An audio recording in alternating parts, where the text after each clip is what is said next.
எல்லாருக்கும் வணக்கம். Good bad ugly teaser பார்த்துட்டிங்களா எல்லாரும்? எல்லாருக்கும் எப்படி இருந்துச்சு? எனக்கு வந்துட்டு ரொம்ப நல்லாவே இருந்துச்சு. ரொம்ப கமர்ஷியல் மசாலா கலந்துருக்குது. படம் நல்ல என்டர்டெயின்மெண்ட்டாக இருக்கும்.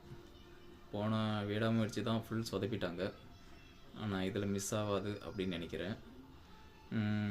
இன்னொன்று எனக்கு இதில் வந்துட்டு ஒரே ஒரு மைனஸாக பட்டது வந்துட்டு ஒன்று, அந்த எல்லா படங்களோட ரெஃபரன்ஸ், அஜித்தோட எல்லா படங்களோட ரெஃபரன்ஸ் வச்சுருந்தாங்க.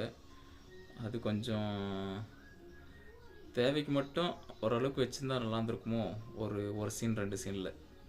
ஏன்னா கொஞ்சம் அதிகமாக இருக்கிற மாதிரி தெரியுது. ஏன்னா இதுக்கு முன்னாடியே வந்துட்டு அந்த கோட்டில் வந்துட்டு அந்த ரெஃபரன்ஸ் வந்துட்டு ரொம்ப கொஞ்சம் சரியாக இல்லை. ஏன்னா இதுலேயே வந்துட்டு இவங்க வந்துட்டு புது ட்ரெண்டை செட் பண்ணணும். புதுசாக வந்துட்டு இது புதுசாக சீன் க்ரியேட் பண்ணி புதுசாக செட் பண்ணுறது நல்லாயிருக்கும். பழசே திரும்ப செட்